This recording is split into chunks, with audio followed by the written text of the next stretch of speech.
All right, how's it going, everybody? Jason Clark here. Welcome to Red State Relocate. Hey, we have a great guest today, Bret Chance, coming from Dallas-Fort Worth metro area, has a real estate business called Texas Home Life Realty, as well as a YouTube channel, Best Suburbs of Dallas. So you're rocking the real estate, rocking the YouTube. We all love the YouTube because that's where we're watching this. Right on, Bret. Thanks for being on the show here.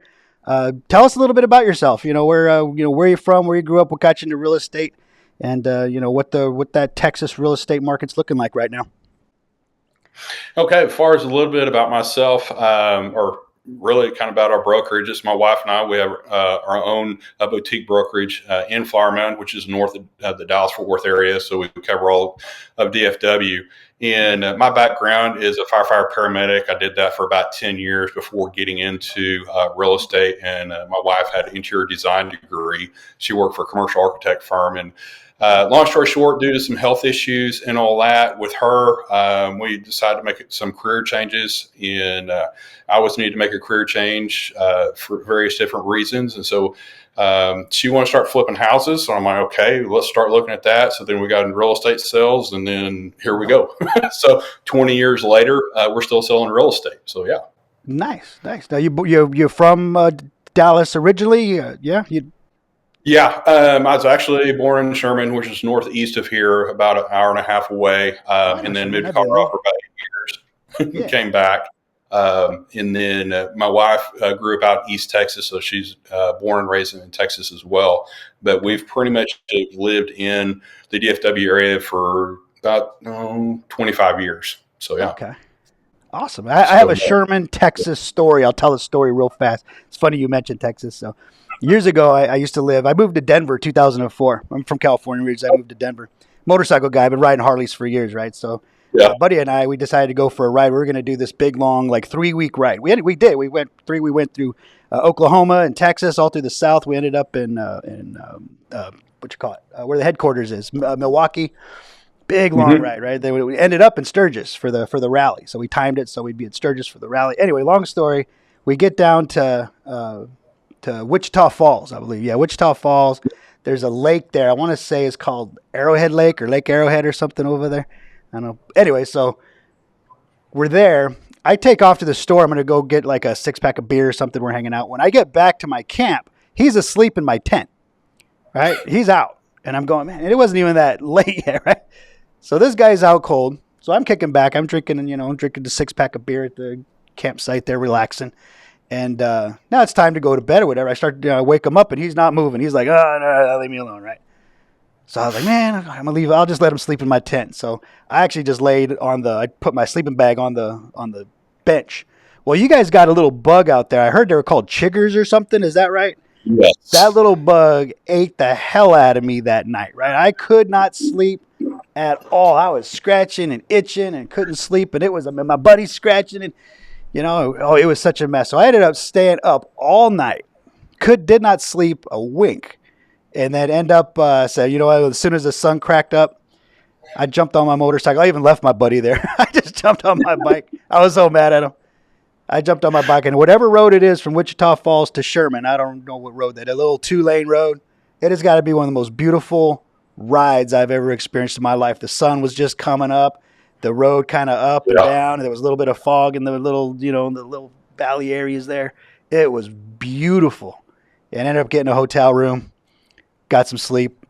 This was back in the old days before, iPhones, but had a few missed calls from my buddy. Called him up, told him where I was. But yeah, that's my Sherman story. It was like rolling into Sherman, but it was the most beautiful ride going out there. It was just, man, it's stunningly beautiful in the morning out there. So sorry to get us off topic. You came across Highway 82 in the section between Wichita Falls to just past St. Joe, Munster area. That's considered North Texas Hill Country, which has a lot of the same terrain as what we call Texas Hill Country down in Austin.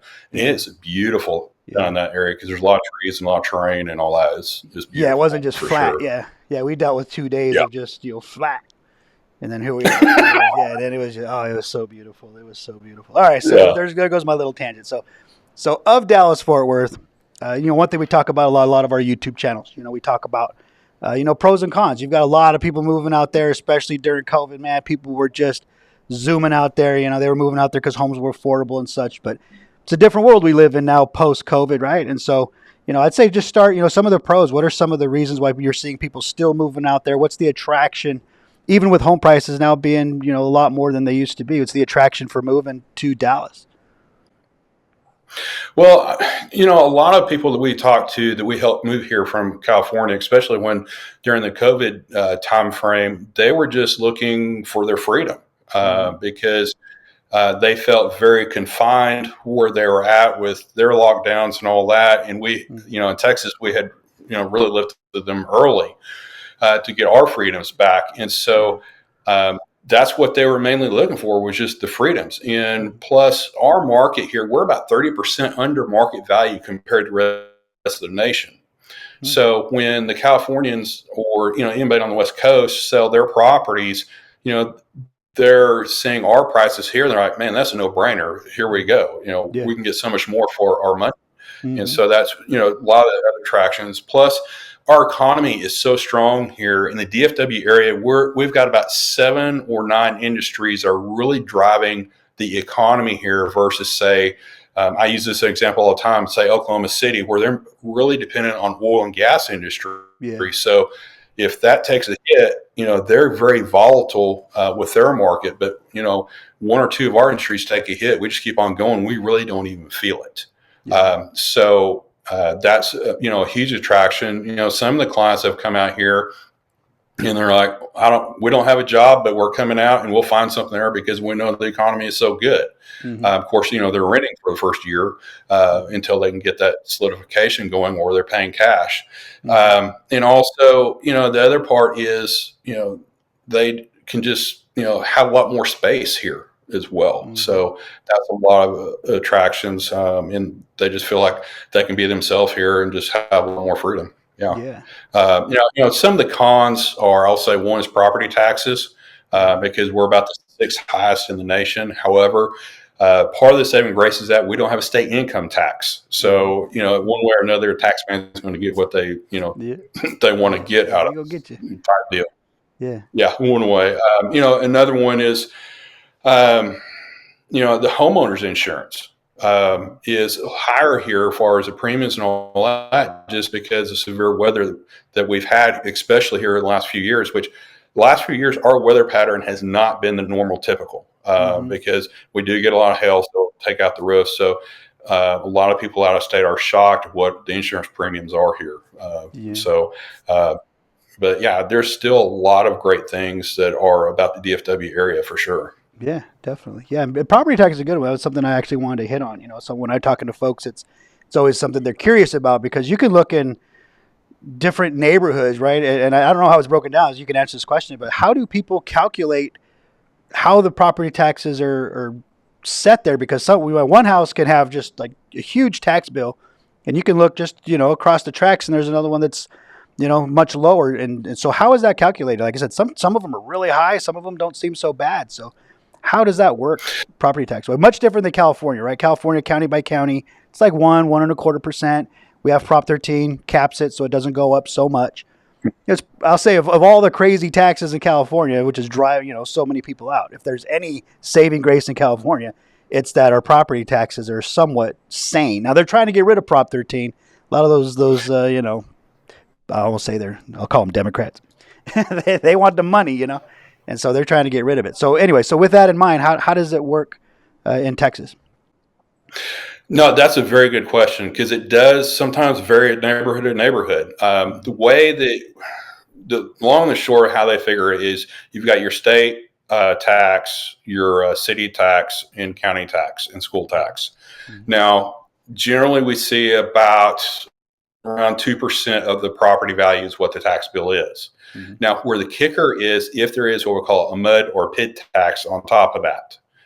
And what that is where we're growing so fast and so furious, literally you'll be out in the middle of pasture and a developer will say, okay, I want to buy that land. We're going to put houses on there, but the city or the county does not have the infrastructure in place to be able to sustain a major subdivision going in. So the developer will say, okay, I'll put the infrastructure in, but then we're putting this tax on to reimburse that infrastructure, and then also to help facilitate that all the infrastructure whenever it does go in, to keep going if it's not been annexed by the city or something by that point.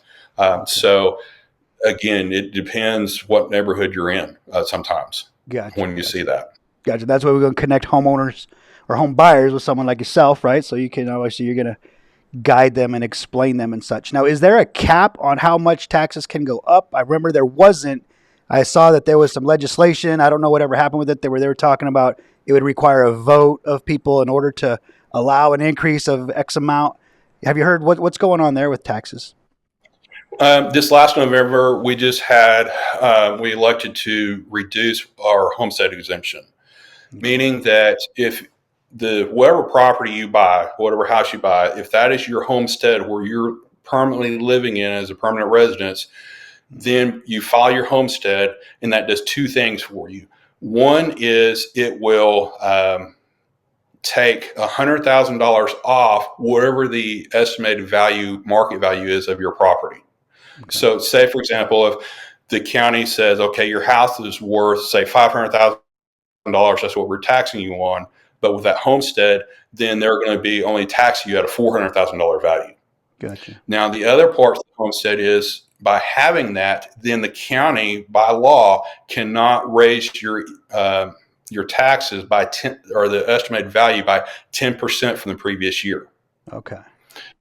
All right. Now, if it's an investment property, they cannot do it more than 20% from the previous year. Okay. That's still a pretty big jump, right? To think about a property tax. It's still a big jump. Yeah. Yeah. You'd be lucky to get a 2 or 3% increase in, your salary, right?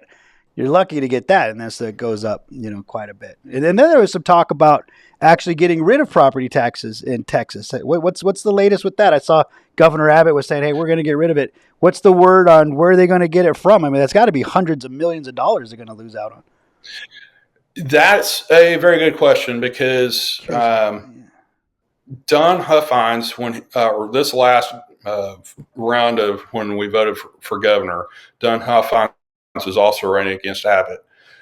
He was also running for no property taxes. Now they've got their own special way of figuring all that out because the state is running in excess of taxes, so they're making more money than what they need to be making. So however they have figured that out, that's what they're talking about now. Abbott was not talking about that when he was trying to get reelected this last go around. So him coming on board, I'm not for sure what his game is. I'll just leave it at that. Wow, a politician changed position on something. Yeah. Wow, that's so rare. That never happens. Because we've got to do something about our property taxes, because for some people, unfortunately, it's taxing them out of their homes, and it's just not right. Yeah, and that's what happened in California back, the 60s and the 70s. That's why we ended up with Proposition 13. People were losing their homes because their homes were going up, which is a good thing, right? You should be rewarded for living in an area where people want to live and people are moving to. And so thankfully California back then passed it, and it only allows it to go up, I want to say 2 or 3%, per year. If, like I said, there's any saving grace in California, it's that one. Now, moving on to, another big reason why people are moving, not only to Texas, but, Dallas, Fort Worth, major city. The schools there, I talk to a lot of people. I'm saying all the time, I'm going, man, get your kid out of these government-run schools. Get them in, at minimum, get them in a private school. If you can, homeschool them. Hire a private tutor, a private teacher to come in if you can't do it yourself. But I'm just saying, I saw what happened in Oklahoma. I don't know if you saw what happened in Edmond, Oklahoma there a couple months ago, where the students were eating peanut butter out of the student or the teacher's toes as this challenge. It was in Edmond, right? The reddest of the red, man. We're talking Edmond, Oklahoma. Vile, disgusting, gross. And this was a public school. And so I'm saying, I'm like, even public schools, you got to watch out. You better do your homework. You know what I mean? And so what are you seeing in terms of, people moving out there? Are they homeschooling their kids more, or are you seeing private schooling? And how are the regular school districts, the government-run school districts, I'll say, in Dallas? Honestly and truly, it all varies. Because us personally, we have a daughter that's in college now, but we've run the whole gamut from public to private to charter schools. Mm-hmm. So we move her around for various different reasons at different times. So, it really boils down to one is, we're not perfect here in Texas with our schools. I'm just going to say that out loud. Mm-hmm. However, I am seeing a good amount of parents standing up for the rights of their kids. Nice. And they're getting some things turned around and all that need to be turned around. Mm-hmm. But it all varies. I mean, far as, it's just like any metro area from what I'm hearing all around the U.S., there's potentially issues in, your metro areas, but your outside, your rural areas are a lot more conservative. Mm-hmm. So, like far as where I'm at in Flower Mound, we're under the Louisville Independent School District, and there's some really good schools here for, the STEM program, the athletics, the marching bands, things like that. In fact, the marching band here has got nationwide presence. It's awesome. Yeah. So it really just depends what the parents are looking for the kids, where they're excelling. But like I said, there's been some issues, but the parents are really starting to stand up, and say, "Hey, we don't want this. You don't have control over our kids." Mm-hmm. So there are some issues in some districts, but yet they're working them out. So it's not 100% end all be all with them. Yeah, but there are a lot of good districts in the area.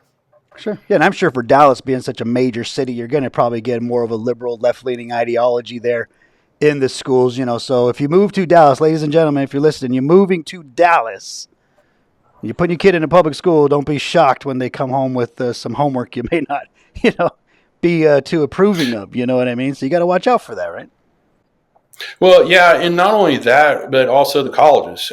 One thing that at least Abbott did stand up to say of, hey, no more DEI in public schools, in the college realm. You cannot have those departments anymore. Okay. Now, private schools, some of them still have them, or they're hiding them in different ways. Mm-hmm. So we've got some friends of ours that sent their kid to a public school that they thought was a conservative school, and the kid graduated and came back and had totally different ideologies. Wow. Yeah. And he left home. Ooh, yeah. So you've got just because somebody says they're one thing doesn't mean that they're totally there. You got to do your own research and all that. So yeah, sure. It'd be very interesting. I say that's why we connect them up with you, Bret. So hey, yeah, as you watching, you questions, don't worry, don't hold up the move. I'll say to Dallas because you don't know. If you don't know, that's why you reach out to us, and we're gonna help you. Right? You know what I mean? We're gonna take care of that. Good. So yeah, again, I'm still standing by. Homeschool your kids, though. I don't even have kids. I don't people for homeschooling. I mean, by all means, if you've got the ability to do it, do it. Mm-hmm. Because we as parents, this our responsibility to raise our kids, and we as American society have got laxed or just trained to, hey, you just send them to public school and they'll be all right. Because the first philosophy was, hey, we went through public school and we turned out all right. Mm-hmm. But COVID definitely taught us differently of what the rules of the game really actually are on the deal. Sure. Yeah, and that you're right. COVID really did change a lot of parents. I'll say it woke them up a lot, right? Because they were sending their kids to these schools for the first time. This kid's at home. I remember, I think it was a California school district. It made national news where they were telling the parents that they could not be in the room in their own home with the kid, right? So if your kid's being, on the laptop being taught by the teacher, the parent was not allowed to be in that room. And man, I tell you what, parents flipped out. You're going, you are out of your mind. And this is why they didn't want parents to know what they were teaching their kids, And so, man, that's when people were saying, "Choom, see ya, bye," And California's paying the price for it right now. We got a $70+ billion budget deficit because the taxpayers split. The people with the money, right? They say, money goes where it's treated best, as they say, and it left California, and a lot of it went to Texas, and now California's in a big hole, and our government leaders here, they don't know what to do because they can't tax their way out of this hole they're in, and states like California, and all states anyways, they can't print money like the government can. So when you're running a deficit, you have to cut it, and it's unfortunately for California, it's not going to get any better. It's going to get worse before it gets better for sure. Which brings up another subject I've kind of forgot to mention on, but in Texas there is that anti-California bias. So many Californians have moved there. There's been a big pushback on Californians. What are you seeing? Your boots on the ground there. I'm sure a lot of people that are watching this, and I felt it too. When I was looking at moving out of California, I was looking at Texas. I was seeing a lot of middle fingers going, "Don't move here. We don't want you, California." And I didn't move there. And I wonder how many hundreds of thousands of people could have moved there who were, in my situation said, maybe I'll just go somewhere else where maybe I won't take so much heat. So I would say don't let that stop you. I know it stopped me. I went somewhere else. I'm in Las Vegas now. But Texas is still on my short list, yeah. man. You were still on my list. So anyways, what are you seeing in terms of, you're moving Californians out there? How well are they being accepted into the communities and such? Well, I think one part is where we're at as far as firemen in general. We're a very nomadic area because we've got a lot of corporate people that just come in and out from all parts of the world. So, it's a non-issue here for sure. Now, far as the area in, outside that in general, I think there probably was that thought process, but we've had so many people move in. They're literally almost like they're refugees from their own state because they're like, we don't recognize, their state that they're coming from, and we want our freedom and we want our sovereignty and all that. And so I think that's really changed a lot of the mindset. If there was a bias to that of, hey, it's okay. In fact, we've got this one family that moved in from California that was concerned about that, and they're like, but we don't want to be around any other Californians when they move here. Okay, right? Because we're done with that. Yeah. So that's what they bought the house and all that. They're like, most of our neighbors from California, but we all get along and it's all good. So we're all thinking the same thing. Yeah, exactly. People are moving there for a very, very specific reason, and it's to get away from California, unfortunately. Yeah. Mm-hmm. So, you're right on the refugee front, because I talk about that all the time, and this is, you've seen my other videos, but it's my pet peeve, when I talk about Californians leaving. California is a beautiful, beautiful state. I mean, it is, in my opinion, just the most beautiful state in the country. With the terrain, the food, and the wine, the mountains, the oceans. I mean, the national parks. It is gorgeous. And I say the people who are born and raised, or just the people who have lived there for a long time, like they don't want to leave. Right? Nobody wants to leave California. It is paradise. Unfortunately, right? Our government there has made it unlivable for very, very, many people. And so they literally are refugees, and they're moving to places like Texas and Tennessee, and it's just, I say, and when they're doing that, they're already in pain because they're leaving their home, they're leaving their friends, maybe their families behind, and then they're met with middle fingers from the people who were born there, who have been there a long time, and I say, like, where's that American or even Southern hospitality, where we'll help other people from other countries, no problem, but we won't even help our own fellow Americans who are looking to, really truly get out of a terrible, terrible situation. And so hopefully I'm sure during COVID it was rough because, man, so many people were moving, and I'm sure that was just hey, time out, man. We can't take no more. But well, I think, I don't know if this is a fair statement or not. I think part of that was that, in Texas on good years in real estate, we only see about 3 to 4% appreciation rate a year on good years, because we're a very, very solid real estate market here. Not like the East and West Coast that seem to be a lot more volatile than we are. Yeah. And so it was driving, and plus we're already in a housing shortage when COVID hit. So then the COVID market effect took in, and the people that have been born and raised here, all that, they're kind of like, we can't compete with, people coming from out of state with this tons of money to be in these multiple offer offer situations. They're giving unforeseen amount of money over asking. And so there was some of that was going on as well. Yeah, I can see that being a major frustration. I remember during COVID, it was a guy that had gotten outbid. He was in Austin, I believe. I forget the exact amount, but he had been trying to buy like a $4 or $5 million property, in Austin. It was getting outbid on these multiple properties.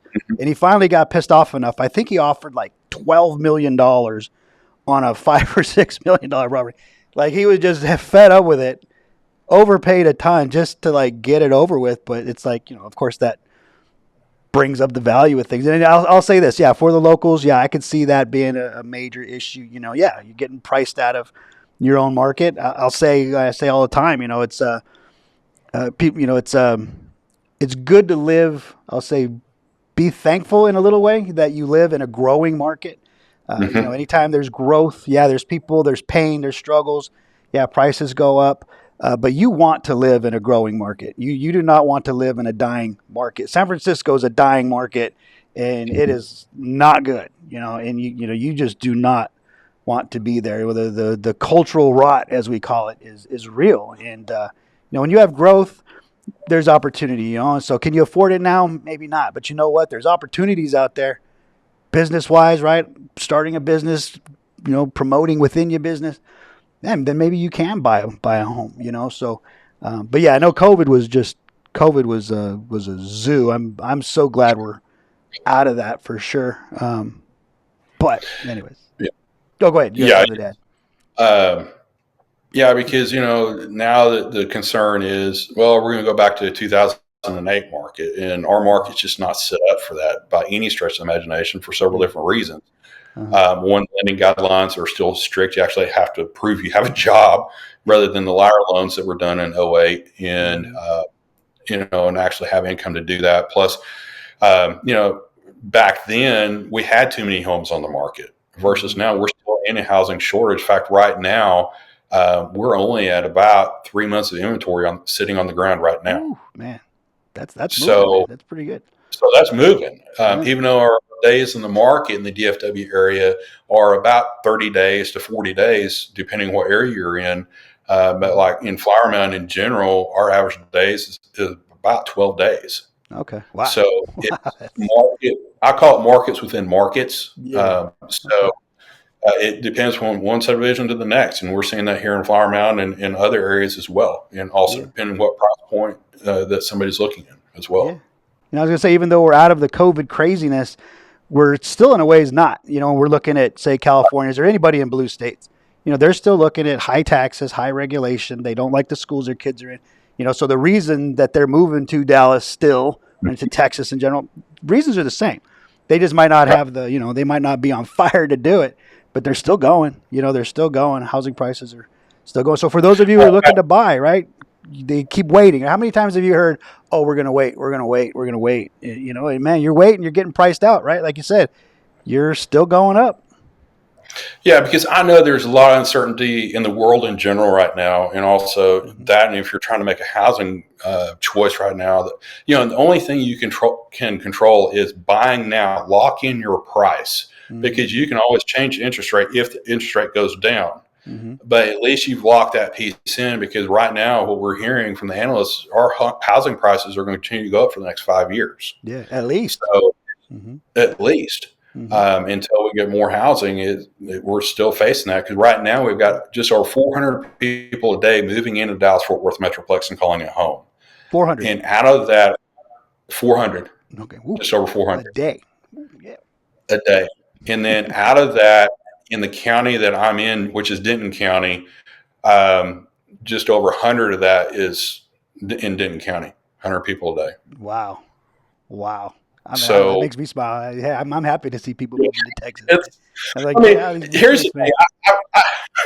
I have the love-hate relationship with it. I mean, it's great for business, but I don't like it because I like my space too. So, Yep.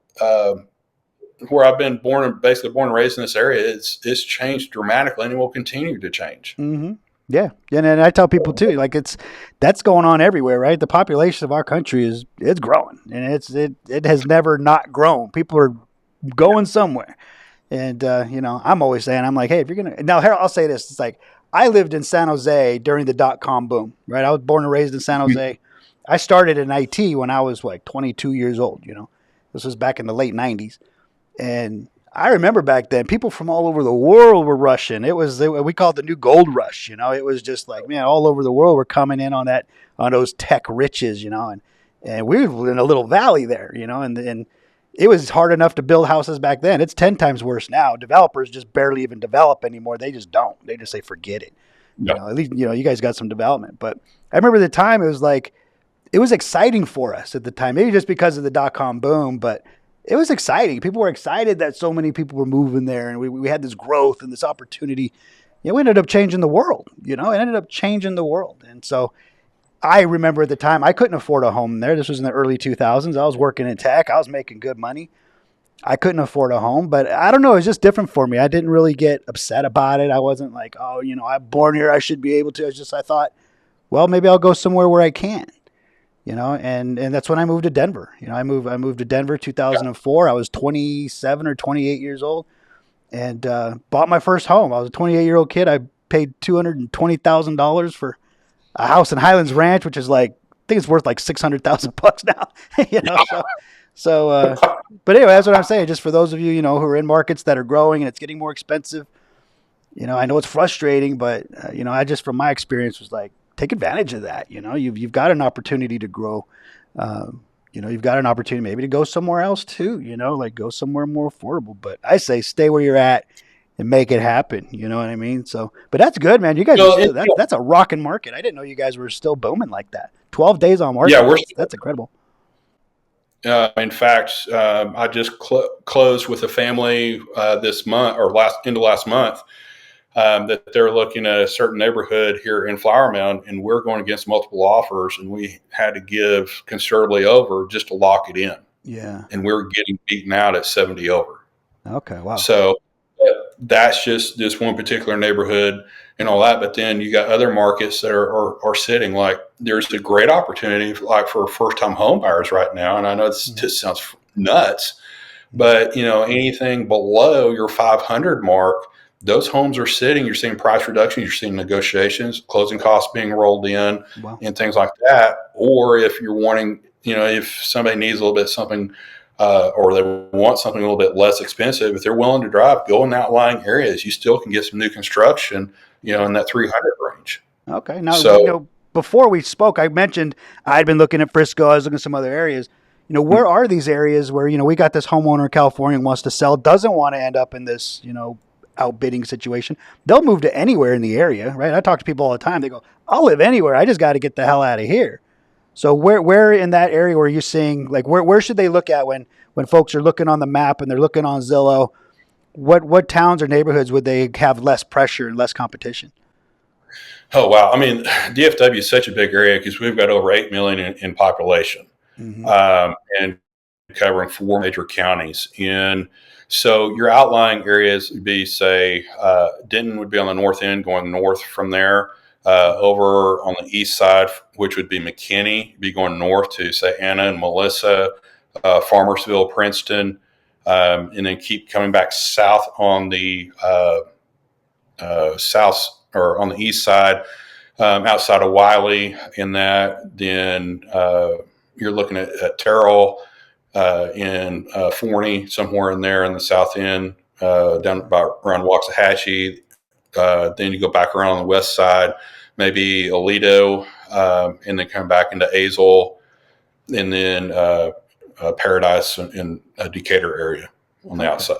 So just the outskirts. Just around. As long as you're just a big around on the outside. Okay. Yeah, on the outskirts with that. And, as far as if people are wanting land as well, those are some great places, to get an acre plus and still be within a decent price range as well. And, depending on what area, like, for example, around Azle, Weatherford, and then going back up to the north around Paradise, there's a lot of homes brand new construction homes sitting on 1 acre that you can get some good deals on as well. Okay, that's good to know. All right. So, yeah. Like I keep saying, that's why we're going to connect you all up, everybody. We're going to connect you up with Bret. You looking for land, looking for condos, looking for whatever. Man, Bret knows. You've been in the business a while, you said? How many years you said you've been? 20 years. 20. Come on, y'all. Who else you going to call?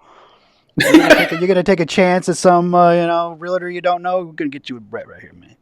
All right. And then to kind of close up, we'll wrap it up here. But I know a big concern for California is moving out, something I think about a lot. We're spoiled rotten in California with our beautiful, beautiful weather we have here. All we got to do is turn on the news for 10 minutes and we see Texas. I mean, if there's any animal or weather event or anything that could kill a human being, Texas has it, man. You got the snakes, the alligators, the tornadoes, the floods, the hurricane. My good, the hail, size of baseballs. Man, now you guys just had a really, really big weather event there. Did a lot of damage. But the weather in general, what's something to think about for folks, including the heat, moving out there. How do you all just kind of deal with that? How does people adjust? Especially us spoiled Californians. What? How do you? I would just say, how do you live with the weather out there? It's crazy. It's crazy. Yeah. Well, like I said before, our weather patterns here lately have not been the normal whatsoever. Yeah. We had that Ice Mageddon 2-3 winters ago where the whole state of Oh Texas yeah. was a Remember that? blanket of ice. Mm-hmm. That never happens. So, Mm-hmm.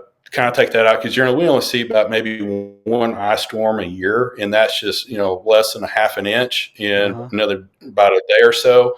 It's melted off and it's gone. And I know a lot of people from up north laugh at us as far as we shut down anytime there's a little bit of ice. Well, one, we don't have the equipment to deal with it because we hardly ever have it. But two, it's literally an ice skating rink. There's no snow on top of it to help get any traction or anything like that. So, in our area, generally in the winters, you're about maybe 50 degrees on average. And then in the summertime, it definitely gets warm. We'll have maybe 30 days in the summer or less of above 100 degrees. So, July and August, you're in the AC or you're in the swimming pool. Yeah. But, we've got a lot of great lakes around here to, go water skiing or tubing or, whatever you want to do to have fun to cool off and enjoy that part of it. And, as far as, the severe weather that we have, they give us a lot of warning as far as, tornadoes coming in and all that. Because that's one of the concerns that, people from the West Coast ask us about. What about tornadoes? Well, at least we know when they're coming. It's not like an earthquake. It just happens. And then, oh, by the way, we had an earthquake. Yeah. Take How come shelter. my head hurts? How come my head hurts? Oh, I don't know. Maybe your roof Exactly. fell on it. Yeah. So, we've got plenty of warning with that. So, it's just one of those things, just you roll with the punches and, it is what it is. I mean, to me, it's worth it. I mean, I wouldn't live anywhere else. I still love the weather here. Yeah. So yeah, I don't have to shovel snow, so I'm good. Yeah, I used to shovel snow in Denver. I don't miss that, I'll tell you. But you know what I noticed too, when they show on the news and they're showing, maybe there was a flood or something, you guys have really, really great community there, man. It really seems like, when those neighborhoods do have something roll through, man, it's like, it's so heartwarming you watching on the news. Like, man, people really come together. People don't care whose politics is what, right? What color your skin is, what school your kids go. Like, nobody cares. It seems like they just band together, help each other out. That has to create real special bonds with people in their neighborhoods. You don't get that in California. We get problems, but you don't get people in neighborhoods that bond with each other, that actually truly like appreciate each other. You got to have that there, do you not? Oh yeah, we do. I mean, like for example, the neighborhood I'm in. I mean, I've got a lot of great neighbors that'll do anything in the world if you need help, but yet we stay out of each other's business. It's not the nosy neighbor syndrome. And also, the law enforcement has done a really good job of having block parties and all that to help bring community together. Everybody gets to know each other and have a great relationship with law enforcement and also with our neighbors and develop that foster community of safety and all that. And people just have block parties. And so, it's really cool how everybody just comes together. Yeah. And even, in the emergencies, I mean, we're just like, okay, hey, how can we help out? Especially like the tornadoes we had the other night. I mean, there's been a massive outpouring of people just trying to help them out, and that's in a rural area. So, yeah. No, that's good. I remember when I lived in Denver, we'd have a big snowstorm, and they'd cancel all the schools. It'd be just packed with snow, and all neighbors would come out. They'd be bringing their beers, smacking the beers in the ice, and shoveling sidewalks and drinking beer. I remember one guy one time across the street pulled his grill out. He had the grill cooking for everybody. He's got the grill. We got the beers in the snow, and it was just shovel the street, shovel the sidewalks, Like, that's great, Most people look at that, oh, my God, it snowed so much. Oh, it's terrible. Like, nah, man, we had a great time, Like, it was great, I guess that's the only part of the snow I miss. I don't miss much else.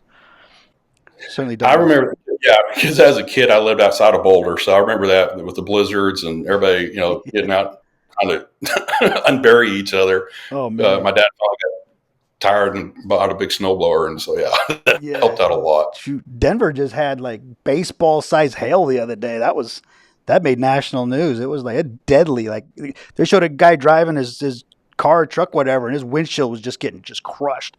Couldn't even see out of it by the time he had to pull off the side of the road. I mean, it just destroyed it. It's crazy. It's crazy. All right. Well, hey man, we've been rapping a while. I'll cut you loose here, but I just wanted to say first, I just want to say thanks for being on, Brett. I appreciate it. But is there Well, anything? yeah, I'm trying to think. Pros, cons, weather, schools. Is there anything that you wanted to touch on? Maybe that we didn't cover, we didn't talk about that you want to make sure people knew about moving to Texas. We're going to connect them up with you. I think, basically, Texas is a great state. Yeah, I mean, we have our issues like anywhere else. Mm-hmm. But, if you're looking for a place to be able to call home, and it's a great place to call home, Texas is it. Whether you want to live out in the country in a rural area, or whether you want to live in suburbia or downtown, Texas is a great place. I mean, I love it. I wouldn't live anywhere else. And where our economy is so strong.